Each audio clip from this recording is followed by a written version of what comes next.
Louisiana has led the United States in murder for 36 consecutive years, not 36 of the last 50, not 36 scattered across the 20th century, 36 in a row from 1989 through 2024 without interruption, a streak unmatched by any state in the history of the FBI's crime statistics. And yet, in 1840, the city of New Orleans was the third largest in America, its port the fourth busiest on earth, and the state of Louisiana was, per capita, the second wealthiest in the Union. The distance between those two facts is the entire story. The land itself was never supposed to exist. Southern Louisiana is not geology in the ordinary sense. It is deposit. For 7,000 years, the Mississippi River carried sediment from 31 states and 2 Canadian provinces and dumped it into the Gulf of Mexico, building an alluvial fan of silt, clay, and organic matter that eventually became solid enough to walk on, farm on, build cities on. The soil is so deep and so rich that sugarcane, which barely survives frost, could be grown profitably at latitudes where it had no business growing. But the land is temporary. It was always temporary. The river built it, and when people stopped letting the river flood, the land began to disappear. Since the 1930s, Louisiana has lost nearly 2,000 square miles of coast, an area the size of Delaware, and it continues to lose a football field of wetland roughly every 100 minutes. The state is dissolving at its edges, and it has been dissolving for the better part of a century, and this fact touches everything. The oil infrastructure, the shipping lanes, the hurricane exposure, the insurance markets, the tax base, the population. Louisiana is a state built on sediment, in every sense of the word. The French arrived not because Louisiana was promising, but because it was strategic. In 1682, René Robert Cavelier, Sieur de La Salle, canoed down the Mississippi to its mouth and claimed everything the river drained for Louis XIV, a territory so vast that it stretched from the Appalachians to the Rockies and from the Gulf to the Canadian plains. The claim was almost absurd. France had no settlers to fill it, no army to defend it, and no particular use for it except to keep the British and Spanish out. When Pierre Le Moyne d'Iberville finally established the first permanent settlement in 1699, he planted it not on the Mississippi, but on the Gulf Coast at Biloxi Bay, because he could not find a site on the river that was not underwater half the year. His brother Bienville would spend nearly 2 decades trying to establish a city on the lower Mississippi before founding New Orleans in 1718, on a crescent-shaped bend of the river about 100 miles from its mouth. The site was low, swampy, infested with mosquitoes, and flooded regularly. Bienville chose it anyway because it offered the shortest portage between the river and Lake Pontchartrain, which opened to the Gulf. Geography, not habitability, was the argument. It would remain the argument for 3 centuries.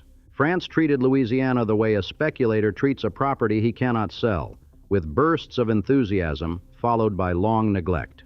The Company of the West, run by the Scottish financier John Law, briefly made Louisiana the subject of one of history's great financial manias, selling shares in the colony's supposed riches to frenzied Parisian investors in 1719 and 1720 before the entire scheme collapsed in what became known as the Mississippi Bubble. The colony attracted few voluntary settlers. France resorted to emptying its prisons, its poorhouses, and its hospitals to populate Louisiana, and when that was not enough, it brought enslaved Africans. By 1731, when the Company of the West surrendered its charter and the Crown took direct control, Louisiana's population of European descent was barely 5,000. The enslaved population was already approaching parity with it. Then France gave the whole thing away. In 1762, as the 7 Years' War wound toward defeat, Louis XV secretly ceded Louisiana to his cousin Charles III of Spain through the Treaty of Fontainebleau.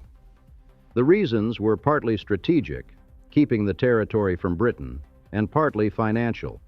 Louisiana had never turned a profit. The colony cost more to maintain than it produced, and France was broke. Spain held Louisiana for nearly 4 decades, and during that period something happened that would shape the state's identity more than any subsequent event. The Acadians arrived. The Acadians were French-speaking Catholics who had settled in Nova Scotia, New Brunswick, and Prince Edward Island beginning in the early 1600s. When Britain took control of their homeland after the Treaty of Utrecht in 1713, the Acadians tried to remain neutral in the ongoing wars between the two empires. The British did not accept neutrality. In 1755, they began the Grand Dérangement, the forcible deportation of the entire Acadian population. Approximately 11,000 men, women, and children were rounded up, loaded onto ships, and scattered across the Atlantic world, to the American colonies, to England, to France, to the Caribbean. Estimates suggest that half of them died from disease, starvation, exposure, and violence during the expulsion. The survivors spent years wandering. Some ended up back in France. Some went to the Caribbean. And between 1764 and 1785, roughly 3,000 of them made their way to Spanish Louisiana, where the governor, Bernardo de Galvez, actively recruited them as a counterweight to nearby British settlers. They arrived destitute, farmers who had lost their farms, fishermen without boats, families that had been split apart across oceans. They settled in the bayous and prairies of southern Louisiana, in places that no one else particularly wanted, the wetlands of La Fourche and Terrebonne, the prairies west of the Atchafalaya, the banks of Bayou Teche. They adapted. They learned to trap, to fish for crawfish, to navigate swamps by pirogue. They married among themselves and over time married Spaniards, Germans, Native Americans, free people of color, and Anglo-Americans. The word Acadian compressed in local speech to Cadian and then to Cajun, and the culture that emerged, the food, the music, the French dialect, the Catholicism, the stubborn self-sufficiency, became one of the most distinctive ethnic identities in North America. Today, there are an estimated 450,000 people of Acadian descent in Louisiana alone, and the 22-parish region they dominate is officially designated Acadiana. But here is the fact that matters most for the state's trajectory. The Acadians settled the interior. New Orleans, the capital and commercial center, was a Creole city, French-speaking, Catholic, but cosmopolitan, tied to the Caribbean and to Europe, home to the largest population of free people of color in the antebellum South. The two cultures, Cajun and Creole, shared a language and a religion, but almost nothing else. The Cajuns were rural, clannish, and poor. The Creoles were urban, stratified, and connected to global trade. And above both of them, after 1803, came the Americans. Napoleon got Louisiana back from Spain in 1800 through a secret treaty, held it for 3 years, and then sold it to the United States for $15 million, roughly 4 cents an acre. He did this because a slave revolt in Haiti, led by Toussaint Louverture, had destroyed France's most profitable Caribbean colony, killing tens of thousands of French soldiers, and Napoleon decided that his American empire was no longer worth the trouble. He needed cash for his European wars, and he feared losing Louisiana to the British anyway. The Louisiana Purchase of 1803 doubled the size of the United States. It also meant that the people of the territory of Orleans, the future state of Louisiana, had been transferred from one sovereign to another for the 4th time in 40 years without anyone asking their opinion. Louisiana became the 18th state on April 30th, 1812. Its first constitution, modeled on Kentucky's, was written in English, but the convention debates were conducted partly in French. The state was, from the start, something no other American state was, a civil law jurisdiction. Every other state inherited English common law, judge-made law built on precedent, case by case. Louisiana inherited the legal tradition of continental Europe, codified in statutes drawn from French and Spanish sources. Its first civil code, the Digest of 1808, drew heavily from Spanish law. The revised Code of 1825 shifted the foundation toward French jurisprudence. To this day, Louisiana law students must learn a legal system fundamentally different from the one taught everywhere else in the country. Lawyers from Louisiana cannot simply practice in other states and vice versa. The state does not have counties. It has 64 parishes, a holdover from the Catholic ecclesiastical divisions of the French and Spanish colonial periods. These are not cosmetic differences. They are structural. They affect property law, inheritance law, contract law, family law, and criminal procedure. Louisiana's legal foreignness within the American system has consequences that most Americans never think about, and that Louisiana itself has never fully resolved. What turned Louisiana from a colonial backwater into a titan of American wealth was a combination of two forces, the Mississippi River and enslaved labor. The river was the economic spine of the continent. Before railroads, everything produced west of the Appalachians, grain, timber, furs, lead, cotton, moved downriver by flatboat and keelboat to New Orleans, where it was loaded onto ocean-going vessels and shipped to the East Coast and Europe. New Orleans was the funnel.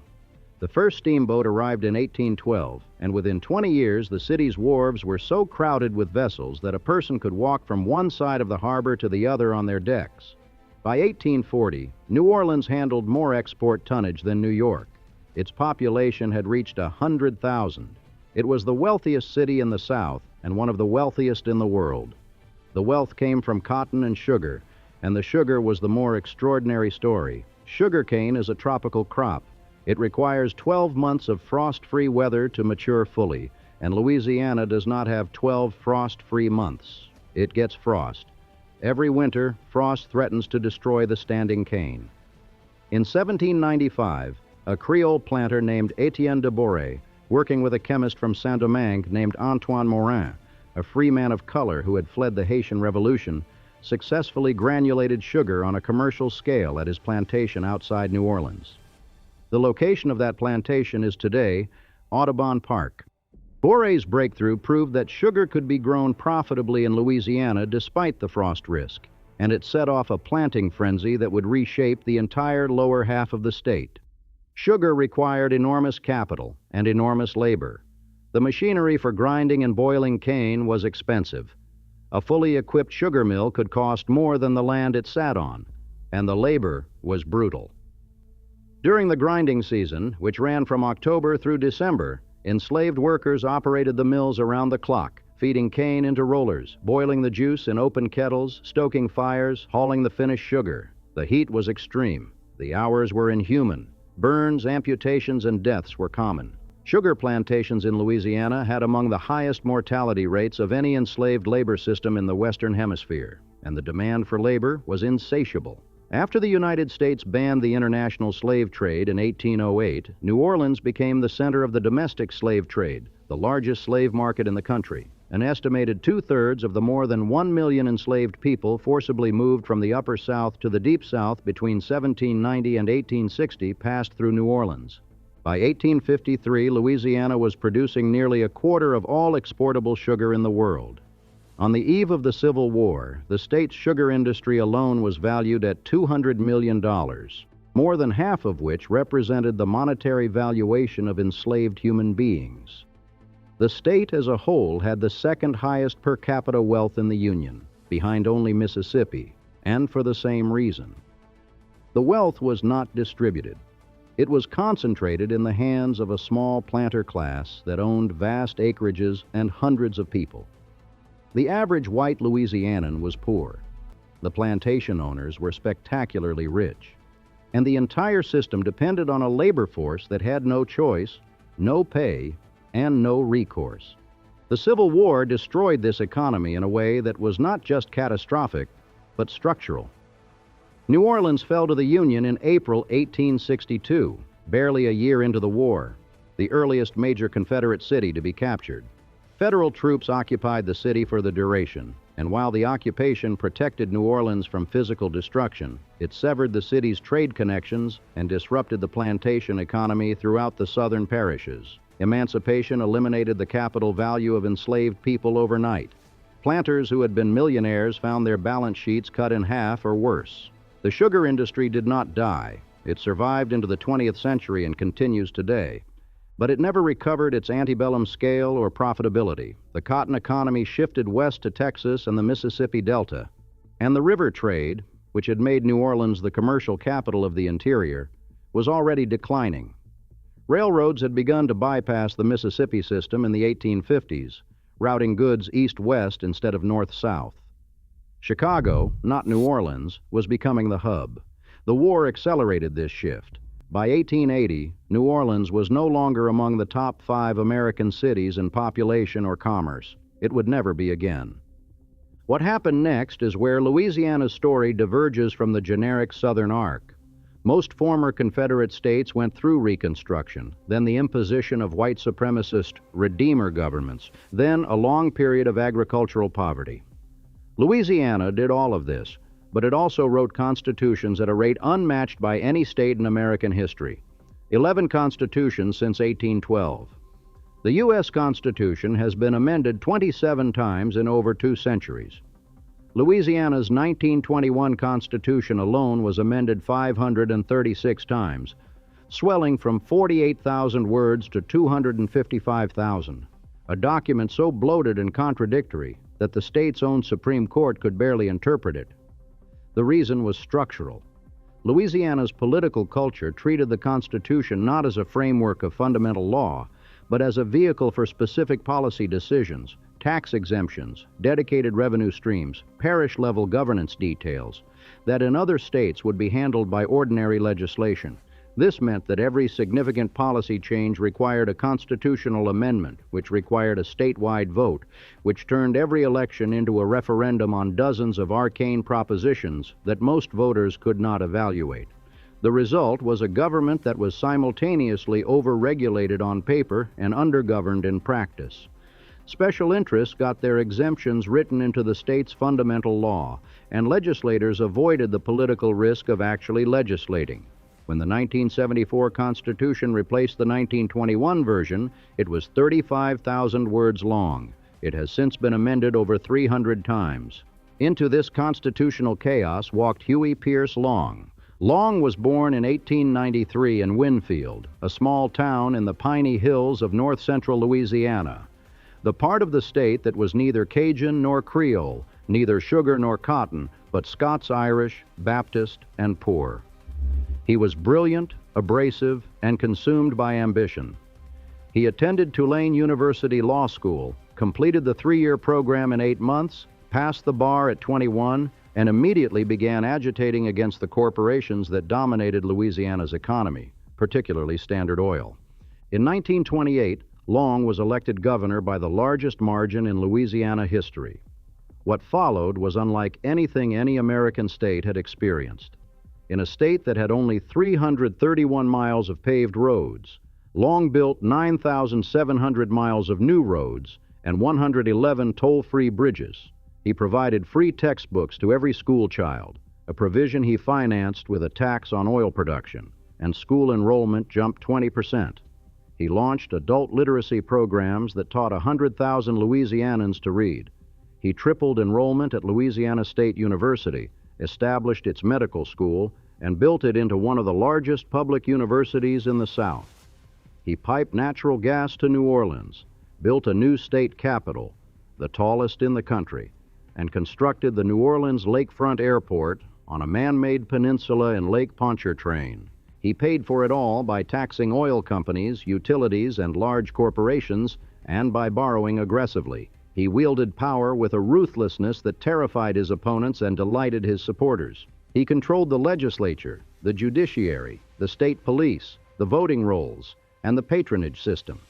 When the legislature tried to impeach him in 1929, he rallied the public, secured pledges from 15 senators to refuse conviction, and then systematically destroyed every political enemy who had voted against him. He abolished local government autonomy in parishes that opposed him. He placed his allies in charge of every significant state board. He established a censorship board. He declared martial law against political opponents. Contemporary observers routinely called his regime the first dictatorship in American history. And it worked. Not the dictatorship, the infrastructure. Louisiana before Long was functionally a third world state within the United States. No roads, no schools, no bridges, no hospitals, a population that was largely illiterate, an economy entirely controlled by out-of-state extractive companies that took the oil and timber and left nothing behind. Long changed that. The paradox of Huey Long is that his methods were genuinely authoritarian and his results were genuinely transformative. Both things are true. Both things shaped what came after. Long was assassinated on September 8, 1935, shot in the corridor of the state capitol he had built. He was 42 years old. His killer was Carl Weiss, a young physician whose father-in-law Long had reportedly targeted for political destruction. Long died 2 days later. His bodyguards shot Weiss 61 times. What Long left behind was not a reformed state, but a political machine, and the machine ran on corruption. His hand-picked successors continued the road building and the school programs, but they also continued the patronage, the kickbacks, and the graft. Governor Richard Lecce resigned in 1939 and was convicted of mail fraud. 7 officials went to prison. LSU's president was convicted of misusing university funds. The pattern, populist promise layered over institutional corruption, would repeat itself for decades. Huey Long's brother Earl served 3 terms as governor. Huey's son Russell served 38 years in the U.S. Senate. Altogether, 12 members of the Long family held public office in Louisiana. The dynasty lasted into the 1980s, and then came oil. Louisiana's first commercial oil well was drilled in 1901, 9 months after the Spindletop Gusher in Beaumont, Texas.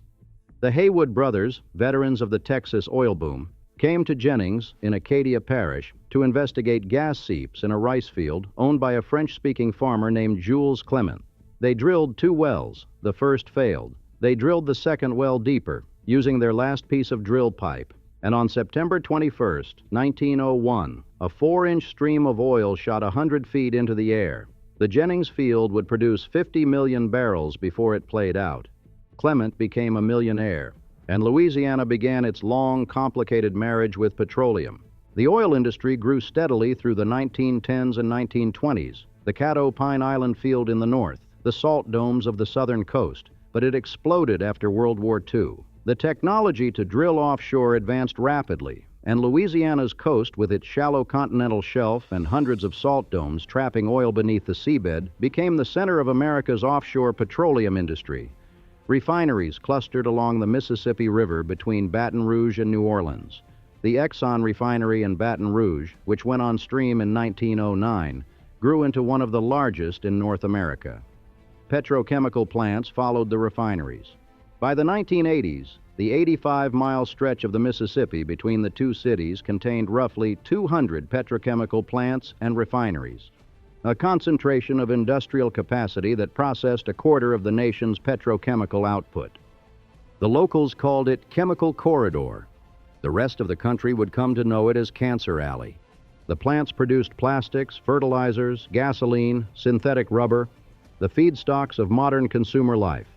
They also emitted benzene, ethylene oxide, chloroprene, and dozens of other carcinogens into the air, water, and soil. For decades, these emissions were largely unregulated. The EPA did not exist until 1970.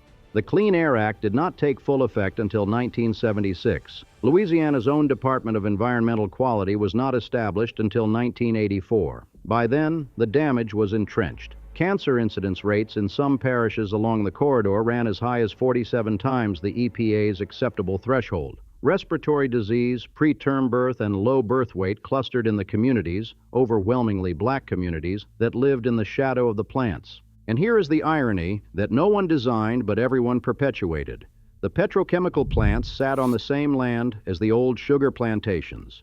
The same parishes, St. James, St. John the Baptist, St. Charles, that had been plantation country in the antebellum era became Cancer Alley in the 20th century. The formerly enslaved people who stayed after emancipation, who built communities on the margins of the old plantations, found themselves living next to facilities whose emissions were shortening their lives. The land changed hands. The exploitation did not. Oil revenue transformed Louisiana's state budget. Severance taxes on oil and gas production funded schools, roads, and government salaries. When oil prices were high, the state ran surpluses. When they fell, the state fell into fiscal crisis. Louisiana never diversified. It never built a significant technology sector, a financial sector, or a manufacturing base independent of petrochemicals. The oil economy created well-paying jobs, roughnecks, pipe fitters, welders, refinery operators, but it also created a dependency that made the state's budget a hostage to global commodity prices. When oil crashed in the mid-1980s, Louisiana's economy cratered. Unemployment soared, population declined. The state lost more than 100,000 people in a decade. The oil economy also created the physical conditions for Louisiana's most devastating catastrophe. The thousands of miles of canals dredged through the coastal wetlands for pipeline routes and navigation channels, most of them carved by the oil and gas industry, allowed salt water from the Gulf to intrude deep into freshwater marshes, killing the vegetation that held the land together. The levees built along the Mississippi to protect cities and refineries from flooding cut off the river's sediment from the wetlands, which had depended on periodic floods to replenish themselves. The coast eroded. The barrier islands shrank. The buffer that had historically protected inland areas from hurricane storm surge thinned and thinned. On August 29, 2005, Hurricane Katrina made landfall on the Gulf Coast as a Category 4 storm. The storm itself was devastating, but the catastrophe that followed was man-made. The levee system protecting New Orleans, designed, built, and maintained by the U.S. Army Corps of Engineers, failed in more than 50 places. Water poured into the city. 80% of New Orleans flooded. Nearly 2,000 people died. Property damage exceeded $135 billion. The city's population fell from 485,000 to 230,000, a loss of more than half its people. An estimated 95,000 residents lost their jobs. Entire neighborhoods were destroyed. The Ninth Ward, the Lower Ninth Ward, Lakeview, Gentilly, New Orleans East. Miles of ruined houses, flooded businesses, empty streets. What Katrina revealed was not just the vulnerability of a below sea level city, but the compounded consequences of every decision Louisiana had made or failed to make for a century. The levees that starved the wetlands, the canals that let the salt in, the erosion that stripped the coast, the poverty that left hundreds of thousands of residents without cars to evacuate or savings to rebuild, the racial segregation that concentrated black residents in the lowest-lying neighborhoods, the political corruption that diverted infrastructure funds, the dependency on oil revenue that left no fiscal cushion. Katrina was not an act of God. It was an act of accumulation. The population of New Orleans never fully recovered. By 2015, it had climbed back to about 387,000. 80% of its pre-storm level. Many of those who left, disproportionately black, disproportionately poor, disproportionately renters, never returned. Some went to Houston, where the influx of Katrina evacuees increased the city's population by 3% overnight. Some went to Atlanta, to Dallas, to Baton Rouge. The communities they built in exile are still there. The communities they left behind are still scarred. And yet none of this, not the oil dependency, not the coastal erosion, not the hurricane devastation, fully explains the statistic that defines Louisiana more than any other: the violence.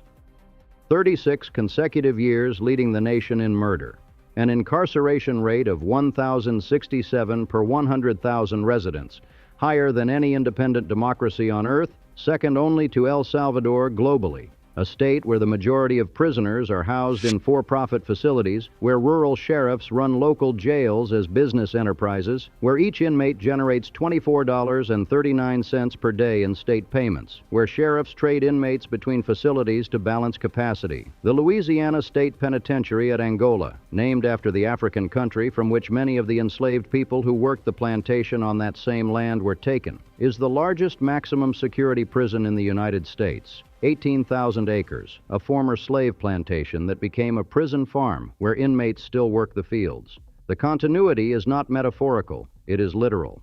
The same land, the same labor, the same population, different legal instruments. The roots of this system run deep. After the Civil War, Louisiana, like other southern states, enacted black codes that criminalized vagrancy, loitering, and other loosely defined offenses. Laws designed to recreate the conditions of forced labor under a different name. The convict lease system that followed allowed private employers to rent prison labor from the state, and the conditions in the leased camps were often worse than slavery had been because the lessee had no financial incentive to keep the workers alive. Angola itself was purchased in 1880 by a former Confederate major named Samuel James, who leased convicts from the state and worked them on the plantation.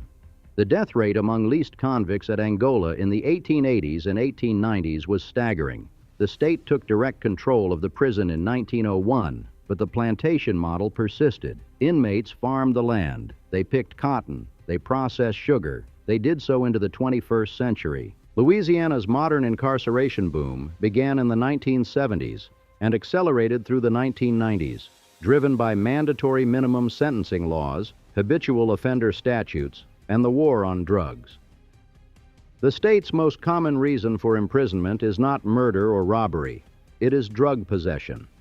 Louisiana sends people to prison for nonviolent offenses at rates far exceeding comparable southern states. And once incarcerated, Louisiana inmates serve some of the longest sentences in the country. The state did not have a functioning parole system for years. Life sentences in Louisiana have historically meant life. No possibility of release, regardless of rehabilitation, age, or the nature of the crime. Angola houses hundreds of elderly men who cannot get out of bed, let alone commit a crime, and who will die in their cells because the system that put them there has no mechanism for letting them out. The cost of all this is not just human. Louisiana spends more per capita on incarceration than on higher education. The state's public universities are chronically underfunded. Its K-12 schools rank near the bottom nationally. Its infrastructure is crumbling. Its healthcare system serves one of the sickest populations in the country. The fiscal trade-off is explicit. Every dollar spent housing a nonviolent offender in a rural sheriff's jail is a dollar not spent on a school, a road, a hospital, or a levee. And still the state does not change, or changes so slowly that the change is barely distinguishable from stasis. Louisiana remains one of the poorest states in America. Its poverty rate is consistently among the highest. Its educational attainment is among the lowest. Its life expectancy is among the shortest. Its infrastructure, ranked by the American Society of Civil Engineers, is among the worst. It ranks near the bottom of nearly every quality of life metric that exists, and it has ranked near the bottom for as long as such metrics have been compiled. The 1974 Constitutional Convention was supposed to modernize the state. The oil boom was supposed to fund a transformation. Katrina was supposed to force a reckoning. None of it was sufficient. The question is why? And the answer, if there is one, is not a single cause but a pattern so consistent that it begins to look like a structure. Louisiana has been, since its founding, an extraction economy. The French extracted furs, the Spanish extracted trade revenue, the Americans extracted sugar and cotton using enslaved labor as the instrument. The oil companies extracted petroleum and natural gas. The petrochemical companies extracted chemicals from the oil. The prison industry extracts revenue from incarcerated human beings. In each era, the wealth generated by extraction flows upward and outward, to the planters, to the corporations, to the shareholders, to the state treasury, while the costs flow downward and inward, to the enslaved, to the polluted, to the imprisoned, to the flooded, to the poor.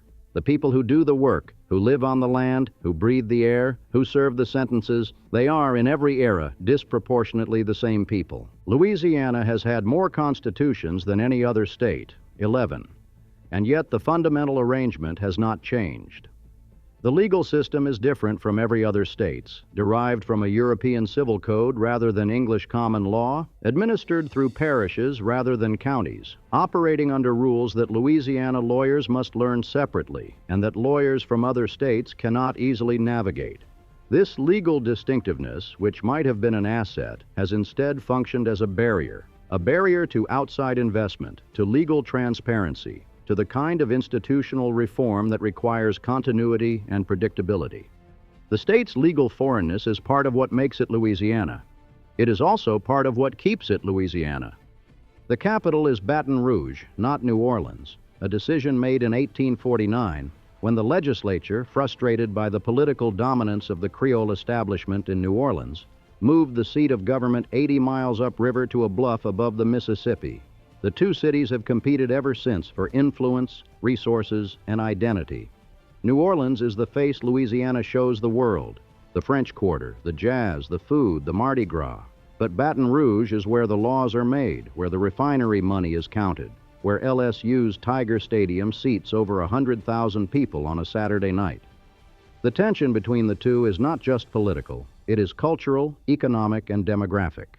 New Orleans is majority black, cosmopolitan, Catholic, and defined by tourism and port commerce. Baton Rouge is the petrochemical corridor, the state university, the state house. Neither city represents the state. Neither city trusts the other two. And north of both of them, there is a different Louisiana entirely. The piney hills of Wynn Parish and Natchitoches, the cotton fields of the Red River Valley, the timber country of the Florida parishes. North Louisiana is Protestant, rural, and historically poor. It has more in common culturally with Arkansas and Mississippi than with the Cajun bayous or Creole New Orleans. Shreveport, the largest city in the north, was an oil boom town in the early 20th century and a military hub during World War II. Barksdale Air Force Base remains one of the largest employers in the region, but it has declined steadily since the 1980s. Its homicide rate recently exceeded that of New Orleans, a distinction no city wants. The State University, LSU, in Baton Rouge, is the institution that Huey Long built. Before Long, it was a small agricultural college with an enrollment of fewer than 2,000. Long tripled its size, built dormitories, established the medical school, created scholarship programs for poor students, and made it the center of his political empire. The LSU that exists today, 95 buildings on a campus designed by Theodore Link, enrollment of roughly 35,000, a football program that draws national attention, is, in significant part, Long's legacy.